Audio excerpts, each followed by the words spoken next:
감사합니다. 우리 할렐루야 찬양대가 늘 하나님을 아름답게 찬양하며 주님께 영광 올려드리는 그 봉사와 수고를 주님께서 기억하여 주옵소서.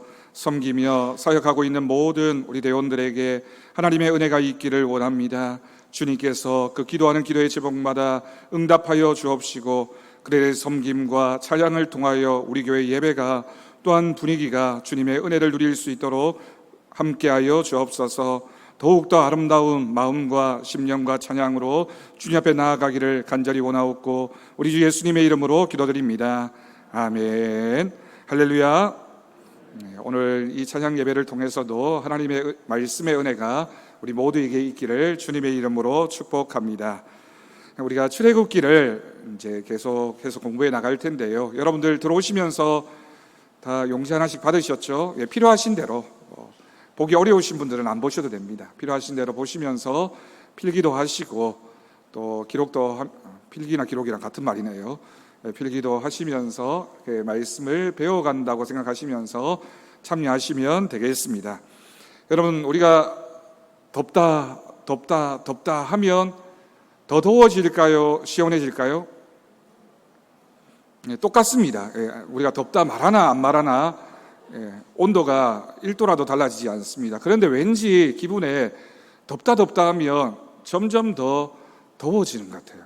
덥다 하면 좀 시원해지면 괜찮을 텐데 덥다 하면 그 소리를 우리 귀로 자꾸 들으니까 더 더워지는 것 같습니다. 제가 서울에 가서 4년을 사역한 적이 있었는데, 이제 애들하고 이렇게 얘기를 하다 보면, 저도 이제 부산이 고향이고 대구에서 오래 사역을 했으니까 사투리를 많이 쓰거든요. 서울 친구들이 제가 설교를 하면 한 달 정도는 못 알아들었습니다. 조용하게 그냥 저 전도사님이 무슨 얘기를 하나 이러다가 나중에 이제 무슨 얘기를 알아듣기 시작했는데, 제가 참 이렇게 얘기를 하면 애들이 못 알아들었던 얘기 중에 하나가 잠와라는 말이었습니다. 잠 온다, 잠와. 무슨 뜻인지 알잖아요. 잠 온다, 잠와. 서울 사람들은 뭐라고 하는지 아십니까? 졸려 이렇게 얘기한다고 한답니다. 졸려가 맞대요. 잠 오는 건 뭔지 모른대요. 잠아 이러면 무슨 말인지 못 알아듣는다고 합니다. 여러분, 잠아 우리는 경상도 사람들이니까 잠아 하면 잠이 덜 올까요? 더 올까요? 똑같습니다.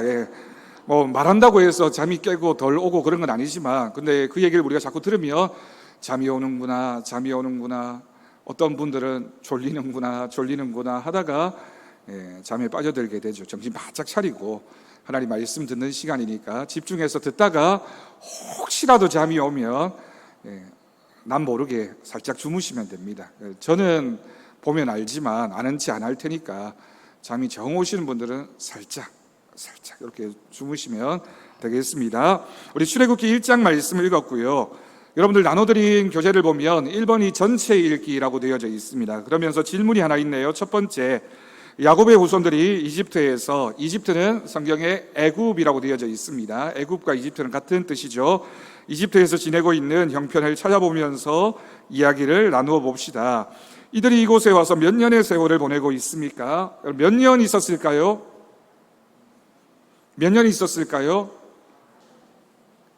앞에는 조그맣게 얘기하고 뒤에는 연 이렇게 얘기하시네요. 그러면 제가 못 알아들을 줄 알죠. 몇 년 있었을까요? 출애굽기 12장 40절 41절 말씀을 앞에 화면에 보여드릴 테니까 다 같이 읽겠습니다. 시작. 이스라엘 자손이 애굽에 거주한 지 430년이라 430년이 끝나는 그날에 여호와의 군대가 다 애굽 땅에서 나왔은즉. 몇 년이 있었다고요? 정말 430년일까요? 이렇게 얘기하면 아닌가?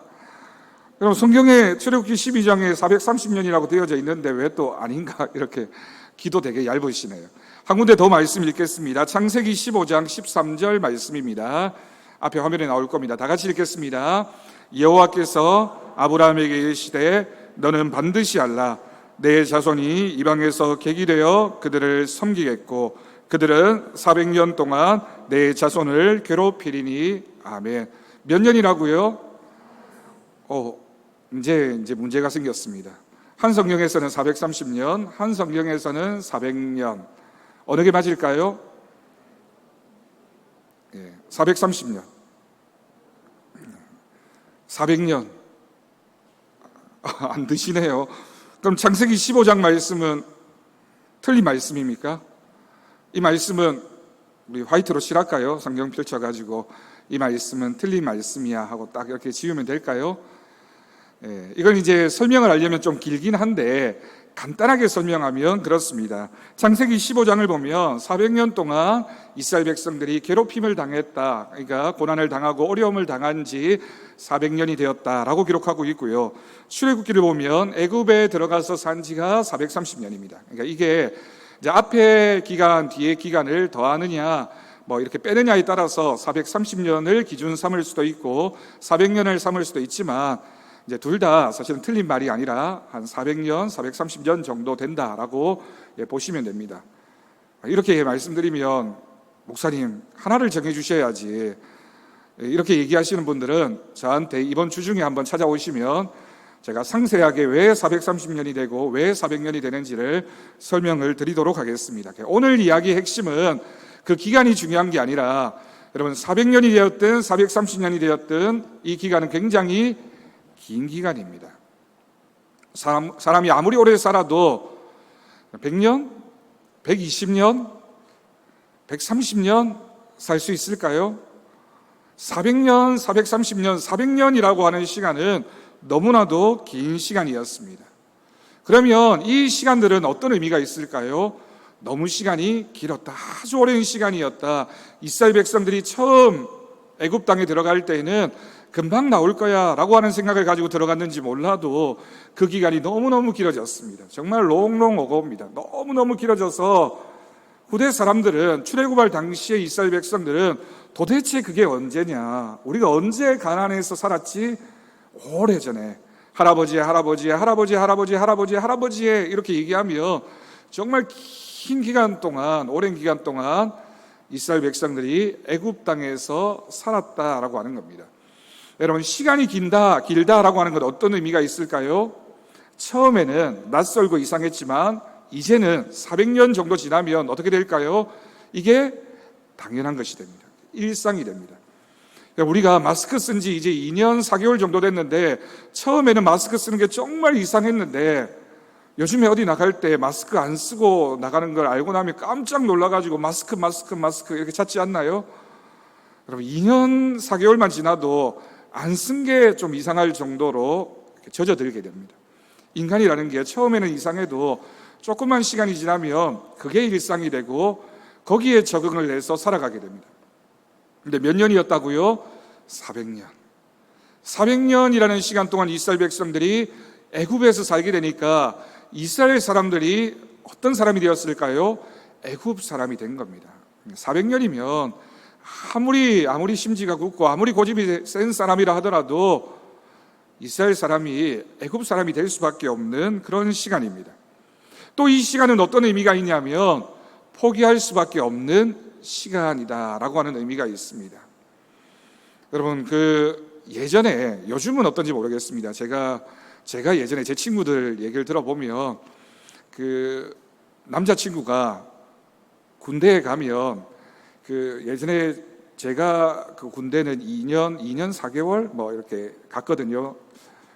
저보다 연세가 드신 분은 뭐 36개월도 가고 요즘에는 18개월 정도 가나요? 뭐 되게 짧아진 걸로 알고 있는데 24개월 정도 군대 가 있으면 상병이라는 계급을 죽음의 계급이라고 했습니다. 낙엽이 떨어지는 계급이라고 했습니다. 왜냐하면 상병을 달 때쯤 되면 1년 정도가 지나게 되는데 여자친구들이 참아주고 기다려주고 인내해주는 시간이 딱 1년 정도랍니다. 1년이 지나면 누구나 할 것 없이 다 고무신을 거꾸로 이렇게 갈아 신는데요.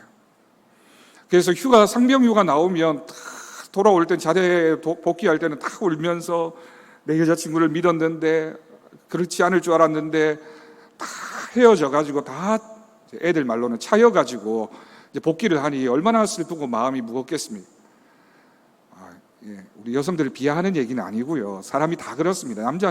남자는 더하지만 아무리 사람이 굳은 마음을 가지고 견디려고 하고 참아주려고 하고 기다려주려고 해도 시간이 길어지면 누구나 할 것 없이 그 시간을 잊어버릴 수밖에 없게 됩니다. 이스라엘 백성들이 애굽 땅에 들어가서 산 지 몇 년 되었다고요? 400년. 어떤 시간입니까? 잊어버릴 수밖에 없는 시간. 누구를 잊어버릴 수밖에 없는 시간? 하나님을 잊어버릴 수밖에 없는 시간. 이 말을 다르게 표현하면 하나님의 약속을 잊어버릴 수밖에 없는 시간, 400년이 지났습니다. 잊을 수밖에 없는 시간, 포기할 수밖에 없는 시간, 이 망각이라고 하는 것이 올 수밖에 없는 그런 시간인 거죠. 그럴 수밖에 없죠. 사람이 오래 살아야 100년인데 그 시간이 거듭되면서 누가 그걸 기억할 수 있겠습니까? 2번 질문입니다. 이스라엘 백성들이 이곳에 와서 왜 그처럼 고난을 당하게 되었다고 생각하십니까? 직접적인 이유, 간접적인 이유를 모두 생각해 보면서 이야기를 나누어 봅시다. 여러분, 직접적인 이유가 뭐가 있을까요? 왜 이스라엘 백성들이 애굽에 와서 살게 되었습니까? 우리 창세기의 마지막 부분을 보면 알 수 있죠. 왜요? 애굽도 마찬가지였지만 애굽은 준비하고 있었고, 애굽을 제외한 모든 주변 나라들에 뭐가 왔습니까? 흉년이 오고 기근이 오고 가뭄이 와서 도무지 자신이 살던 땅에서는 살 수가 없었습니다. 그래서 야곱과 그의 가족들이 뭘 구하기 위해서? 양식을 구하기 위해서 애굽 땅으로 내려오게 됩니다. 원래는 자신의 아들이었던 요셉이 애굽의 총리 대신이 된 것도 몰랐다가 이야기는 우리가 다 잘 알고 있으니까 그걸 알게 되면서 70명의 가족들이 애굽으로 들어와서 살게 되죠. 요셉이 살고 있던 땅, 요셉이 총리 대신으로 있던 애굽 땅으로 왔습니다. 또 어떤 이유가 있을까요? 여러분, 성경에 보면 이런 이야기가 출애굽기에만 있는 게 아닙니다. 룻기에도 보면 엘리멜렉이라고 하는 사람이 원래는 고향이 베들레헴이었는데 가뭄이 들고 흉년이 들자 어느 땅으로 가서 살았다고요? 모압 땅으로 가서 살았던 이야기가 기록되어져 있습니다. 아브라함 때에도, 사실은 이삭 때에도 흉년이 들고 어려움이 있으면 잠깐 애굽 땅에 내려와서 살다가 다시 가나안 땅으로 돌아간 이야기가 많이 있습니다. 여러분, 이 이야기들은 뭘 이야기할까요? 사람이 사실은 하나님의 약속이라는 걸 알지만 고난이 닥치면, 어려움이 닥치면 그걸 어떻게 하든지 피해 보려고, 어떻게 하든지 이겨내 보려고 방법들을 찾게 됩니다. 그것이 이유가 되어서 애굽 땅으로 왔다라고 볼 수 있는 거죠. 또 이렇게 큰 어려움을 당한 데는 직접적인 이유가 또 하나 있습니다. 뭐냐면 오늘 말씀의 앞부분을 보면 요셉을 알지 못하던 새 왕이 일어나서라고 되어져 있습니다. 이걸 요즘식으로 표현하면 정권이 바뀐 겁니다. 민주당 정권이었다가 국민의힘 정권으로 바뀌게 되니까 그전 정권에는 잘 살던 사람들이 어려움을 당할 수밖에 없는 거죠. 여러분, 어떤 정권이든지 바뀌면 자기 편 챙기고 그동안 못했던 거, 엉둘렸던 사람들 힘을 얻게 됩니다.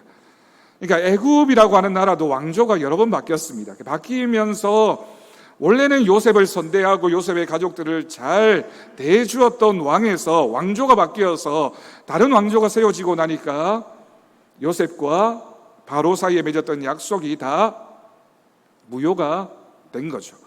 바로라고 하는 이름은 영어로 파라오라고 하는 이름의 성경식 표현입니다. 그래서 왕이라고 하는 뜻입니다. 이름이 아니라 우리가 왕을 가리켜서 바로라고 부르는 거죠. 그래서 바로왕이라고 이렇게 부르면 사실은 이제 언어를 두 번 쓰는 겁니다. 이게 잘못된 표현인데 애굽의 왕을 바로라고 불렀습니다. 그러니까 요셉을 알지 못하던 바로가 세워지면서, 왕이 세워지면서 정권이 바뀌게 되고, 중요한 건 뭐냐면 상황이 바뀌게 되었습니다. 여러분, 인생이 그렇잖아요. 늘 똑같지 않습니다. 좋을 때도 있고 나쁠 때도 있고, 나쁠 때가 있으면 또 어김없이 좋을 때가 있습니다. 위기를 만나면 기회가 오기도 하고, 기회가 또 지나가고 나면 위기가 찾아오기도 합니다. 그래서 인생을 파도 타기를 하는 것과 같다라고 표현하기도 하는 것이죠. 간접적인 이유도 있습니다. 오늘 말씀 보면 이렇게 이스라엘 백성들이 핍박을 받을 수밖에 없었던 이유들을 몇 가지를 설명하고 있습니다. 생각해 보면 첫 번째는 이스라엘 백성들의 숫자가 많아졌다는 겁니다. 이스라엘 백성들의 숫자가 적을 때는 애굽 사람들에게 별로 위협이 되지 않았어요. 이스라엘 백성들의 숫자가 많아졌습니다. 위협으로 느껴지게 됩니다. 여러분, 이스라엘 백성들의 입장에서 본다면 숫자가 많아지는 건 축복입니까? 저주입니까? 축복입니다. 애굽 사람들이 느끼기에는 위협이고 어려운 상황으로 보여집니다. 똑같은 일이지만 이쪽 면을 보느냐 저쪽 면을 보느냐에 따라서 때로는 복이 될 수도 있고 때로는 저주가 될 수도 있는 거죠. 이스라엘 백성들이 숫자가 많아진 건 하나님의 약속의 성취이기 때문에 분명히 복임에, 은혜임에 틀림이 없지만 그것 때문에 이스라엘 백성들이 큰 어려움에 처하게 되었다라고 하는 것을 본다면 사실은 숫자가 많아진 것이 복이라고 말하기도 어렵고 전적으로 잘못된 것이라고 말하기도 어려운 상황이 펼쳐지게 됩니다. 애굽 사람들이 두려움을 느낄 만큼 힘이 세진 겁니다. 하나님의 뜻 가운데 강대해졌고 민족이 커지고 힘을 가지게 되었지만 그것이 원인이 되어서 핍박을 받는 거죠. 우리 인생도 그렇잖아요. 우리가 성공하고 잘되고 부자가 되고 합격하고 이런 일이 좋은 일이면 틀림이 없지만 꼭 반드시 좋기만 할까? 그렇지 않을 때도 있습니다. 실패하고 어려움을 겪고 고난을 만나고 분명히 어려운 일이면 틀림이 없지만 꼭 반드시 부정적이기만 할까요? 아닙니다. 그런 모습을 통하여 하나님의 은혜를 발견할 수도 있는 것이 인생의 모습입니다. 그런데 여기서 또 중요한 것은 애굽 사람들이 이스라엘 백성들을 향해서 품었던 마음입니다. 이 사람들에게 어떻게 하든지 고난을 주자, 괴롭게 하자, 억누르자. 그러면 어떻게 될 것이라고 생각했을까요? 이 이스라엘 사람들의 숫자가 적어지거나 우리에게 복종하게 되거나 도무지 반란을 일으킬 만한 꿈을 꾸지 못할 것이다.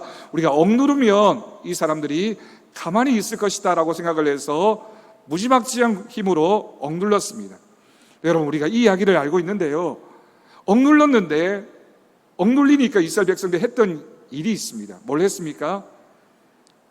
맞서 싸웠던 것이 아니라 억눌리고 고난을 당하고 힘들어지니까 이스라엘 백성들이 했던 일은 하나님을 찾게 됩니다.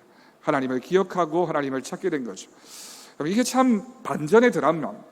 숫자가 많아져서 복인 줄 알았는데 그것 때문에 어려움을 당하니까 그 고난이 참 힘든 상황인데 그랬기 때문에 하나님을 찾게 되고 이스라엘 백성들이 출애굽하는 역사로 나타났던 것입니다. 여러분, 여기까지는 환경적인 이유, 인간적인 이유라고 할 수 있습니다.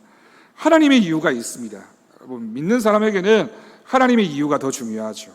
하나님의 이유 세 가지입니다. 첫 번째는 뭐냐면 애굽은 이스라엘을 민족으로 만드는 인큐베이터가 되었다라고 하는 설명입니다.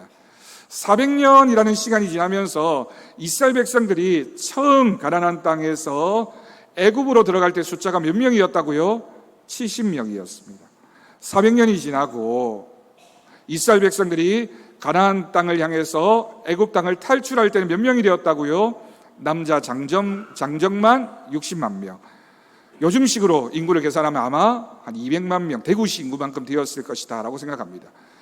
여러분, 이게 가능한 일일까요? 여러분, 70명의 사람들이 400년 전에 대구 땅에 와서 살다가 그것도 그냥 주변에 인구가 유입될 만한 그런 일이 있었던 게 아니라 요 민족이 고스란히 400년이라는 시간이 지나면서 몇 명이 되었냐면 200만 명이 된 겁니다. 그래서 성경학자들은 애굽 고센 땅을 가리켜서 하나님의 이스라엘을 향한 인큐베이터다라고 설명을 합니다. 이 시간을 통하여 아브라함의 가족, 아브라함의 후손이 저 바닷가의 모래알처럼 하늘의 별처럼 큰 민족을 이루게 되는 역사적인 하나님의 약속의 성취가 어디에서 일어나게 되었다? 애굽 땅에서 일어나게 되었다라고 하는 설명입니다. 두 번째 하나님의 이유는 아까 조금 전에 설명드렸던 것처럼 고난 가운데 하나님을 찾게 되었다라고 하는 겁니다. 인간이 참 어리석은 건 잘 될 때, 평안할 때는 하나님을 찾기가 어렵습니다. 고난이 찾아와야지만 하나님을 떠올리게 되고 하나님 앞에 나와서 기도하게 됩니다. 여러분, 갑자기 새벽 기도에 나오시는 분들 보면 물론 자발적으로 선한 마음을 가지고 이제는 기도해야지 이런 마음을 가지고 오시는 분들도 있지만, 갑자기 나타나시는 분들 이야기를 들어보면 어려운 시험이 있거나 아니면 지금 상황이 굉장히 어렵거나 하나님을 찾아야 되겠다라는 계기가 있을 때 하나님을 찾게 되는 경우가 많습니다. 하나님의 이유가 세 번째입니다. 긴 세월이 지났지만 하나님을 잊지 않은 이스라엘 백성들이었기 때문입니다. 여러분, 사실은 이게 참 중요합니다. 이스라엘 백성들이 그냥 고난을 당해서 하나님을 찾은 것이 아니라 고난을 만났을 때 이스라엘 백성들이 하나님을 떠올렸다라고 하는 건 기적입니다. 왜냐하면 400년이라는 시간이 지났기 때문에 잊을 만도 한데, 포기할 만도 한데, 하나님을 떠올리기가 쉽지 않았을 텐데, 이스라엘 백성들이 딱 한 가지 정말 하나님 보시기에 선택받은 민족이라는 칭찬을 들을 만한 이유는 그들이 조상 대대로 가문을 이어가면서, 믿음의 계보를 이어가면서 우리가 나중에 결국에는 가나안 땅으로 돌아갈 거야, 돌아갈 때 요셉의 유골도 가지고 가야 되고 하나님께서 우리를 가나안 땅으로 옮겨주실 거야 라는 하나님의 약속을 400년이 지나는 동안 이스라엘 백성들이 잊지 않았다는 겁니다. 여러분, 믿음이 그래서 참 중요합니다. 어렸을 때 부모님 때문에 믿었던 사람이 때로는 오랜 기간 신앙생활을 하지 않더라도 나중에 어른이 되어서 고난이 닥쳐오고 어려움을 만나게 되면 떠올리게 되는 생각이, 그래, 우리 엄마가 기도했던 그 하나님, 어려움을 만날 때마다 우리 부모님이 기도하셨던 그곳 내가 예배당을 찾아야지 라는 마음을 가지게 되는 건 하나님의 약속을 잊지 않았기 때문입니다. 그게 얼마나 큰 복입니까? 그래서 여러분, 우리 아이들이 어렸을 때 교회에 억지로라도 새벽지단에 특별 새벽기도에 한번 데리고 나오고, 어렵더라도 수요기도에 한번 데리고 나오고, 기도해야 돼 라는 말을 끊임없이 반복해서 들려주는 것이 중요합니다. 그래야지만 시간이 흘러도 기억날 것이기 때문입니다. 자, 3번 질문입니다. 이들이 당하고 있는 고난을 살펴봅시다. 그런 상황에 여러분이 있었다고 가정하고 그곳에서 당할 고통을 상상하면서 이야기를 나누어 봅시다. 이들이 당하고 있는 고난이 뭡니까? 애굽 사람들이 대책을 세웠어요. 몇 가지 대책을 세우는데, 첫 번째, 감독을 세우자. 이 사람들 감시하자. 어떻게 하든지 이스라엘 사람들을 우리가 잘 지켜봐야 되겠어. 두 번째, 무거운 짐을 지워서 괴롭게 하자. 억눌러야 되겠다. 방법으로 생각해야 되는 것이 국고성을 건축하는 일이었습니다. 세 번째, 학대를 받게 됩니다. 일을 엄하게 시켰습니다. 흙을 이기게 만들고 벽돌을 굽게 만들고 농사의 여러 가지 일을 감당하게 했습니다. 이 일들은 이스라엘 백성들이 고난이 자꾸만 중첩적으로 찾아왔다는 이야기를 설명하고 있는 겁니다. 한 가지 고난도 어려운데 또 한 가지 갈수록 더 큰 고난이 찾아오면서 이스라엘 백성들에게 이 고난이 너무나도 무겁게 여겨졌다라고 하는 뜻입니다. 오늘 말씀에는 기록되어져 있지 않지만 결국에는 바로가 어떤 방법을 찾아내게 됩니까? 이후에는 태어난 아이들 중에 남자 아기는 죽이라고 명령을 하게 되는 거죠. 아마도 애굽의 입장에서는 이게 최선의 방법이었을 겁니다. 이제 더 이상 인구를 늘려서는 안 되겠다, 이 사람들을 어떻게 하든지 눌러야 되겠다라고 생각했을 때 생각해낸 방법은 이스라엘 백성들이 남자를 다 죽이면 그러면 이 백성의 힘이 약해질 것이다 라고 생각을 했습니다.